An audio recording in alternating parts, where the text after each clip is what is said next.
بسم اللہ الرحمن الرحیم۔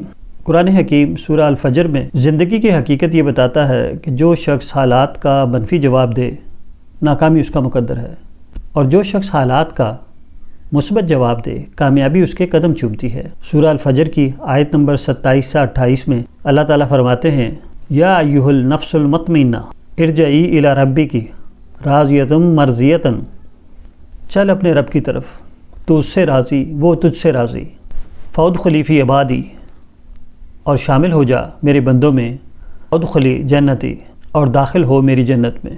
مذکورہ آیت کے تناظر میں انسان کے لیے بہترین رائے یہ ہے کہ وہ یہ ثابت کرے کہ وہ ایک مطمئن شخص ہے۔ دوسرے الفاظ میں نفس مطمئنہ کا حامل وہ شخص ہے جو اللہ تعالیٰ کے تخلیقی منصوبے کو قبول کرتا ہے اور اس کے مطابق زندگی بسر کرتا ہے۔ جب اس کے سامنے مشکلات آتی ہیں تو ان کا وہ تعمیری انداز میں جواب دیتا ہے۔ بری سی بری کیفیت میں بھی وہ نا امید نہیں ہوتا۔ جب وہ اثر و رسوخ رکھتا ہو اس وقت وہ تکبر میں مبتلا نہیں ہوتا۔ وہ ہر موافق اور غیر موافق، خوشگوار اور ناخوشگوار صورتحال میں وہ متوازن رہتا ہے۔ یہی وہ شخصیت ہے جو ہر آزمائش میں پوری اترتی ہے۔ ہماری دنیا جو ہے یہ تضادات کی دنیا ہے۔ یہاں اختلافات سر اٹھاتے ہیں، یہاں کشیدگیاں پیدا ہوتی ہیں، یہاں اشتعال، تشدد، تعصب، یہ چیزیں ہمیں ملتی ہیں۔ ہم سوچتے کچھ اور ہیں، نتیجہ کچھ اور نکل آتا ہے۔ ہماری خواہشوں کے برعکس یہاں پر ہمیں رزلٹ ملتے ہیں۔ یہ تنوع، ڈائیورسٹی فطرت کا حصہ ہے۔ یہ ناگزیر قانون ہے، اس میں ترمیم و اضافہ نہیں ہو سکتا۔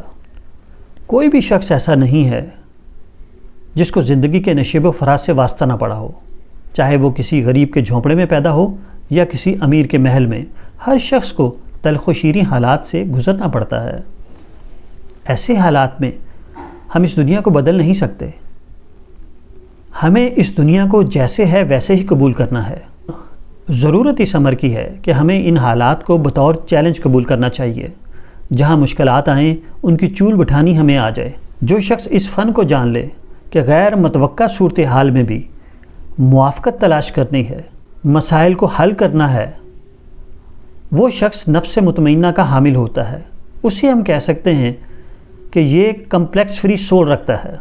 کمپلیکس فری شخص وہ ہوتا ہے جو اللہ تعالیٰ کے تخلیقی منصوبے کو قبول کرتا ہے اور اس کے مطابق زندگی بسر کرتا ہے۔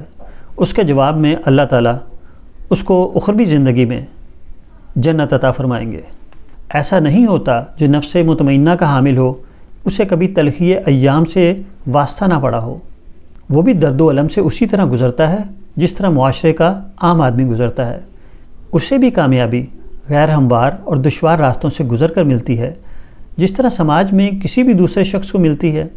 نفس مطمئنہ کا حامل شخص کسی دوسری دنیا کا باسی نہیں ہوتا، وہ اسی معاشرے کا، اسی دنیا کا حصہ ہوتا ہے۔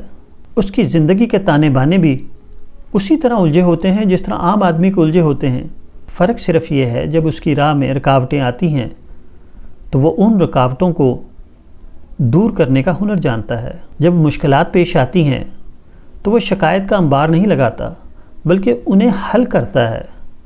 اسے معلوم ہے خارجی دنیا میں ہمیشہ مسائل رہتے ہیں، یہاں پر ناگوار صورتحال ہمیشہ رہے گی، تاہم ان حالات کو آپ نے اپنے حق میں کرنا ہے، اور اس ناگوار کیفیت کو خوشگوار کیفیت میں بدلنے کا کام دماغ کرتا ہے۔ آپ کا دماغ اپنی داخلی صلاحیت کی بنا پر خارجی معاملات کو سیٹل کرتا ہے، اور یہ بات طے ہے کہ یہ جو مشکل حالات پیش آتے ہیں یہ آپ کی خوابیدہ صلاحیتوں کو بیدار کرتے ہیں، یہ آپ کی قابلیتوں میں نکھار لے کر آتے ہیں۔ ان کی وجہ سے آپ ایک بیدار مغز انسان کہلاتے ہیں۔ آپ سے صرف یہ مطلوب ہے کہ ایسے ناگوار صورتحال میں آپ شکایت کے بجائے اپنے آپ کو یہ ثابت کریں کہ آپ اس چیلنج کو حل کر سکتے ہیں، آپ ان مسائل سے نبرد آزما ہو سکتے ہیں۔ یہ آپ کے لیے ایک ایسا میدان ہے جو آپ کی صلاحیتوں کو ثابت کرنے کے لیے سجایا گیا ہے۔ کسی چیز کو سمجھنے کے لیے اگر آپ اس کا متضاد سمجھ لینا تو بات بڑی آسانی سے سمجھ آ جاتی ہے۔ نفس مطمئنہ کا متضاد تعصب ہے۔ تعصب زدہ انسان نفس مطمئنہ کا حامل نہیں ہو سکتا، اور تعصب کوئی مادی چیز نہیں ہے، یہ ذہنی چیز ہے، یہ فکر و خیال میں ہوتی ہے۔ آپ نے اپنے ذہن کو تعصب سے پاک کرنا ہے۔ جب آپ اپنے ذہن کو تعصب سے پاک کر لیں گے اس وقت آپ کے لیے نفس مطمئنہ کا حصول ممکن ہوگا۔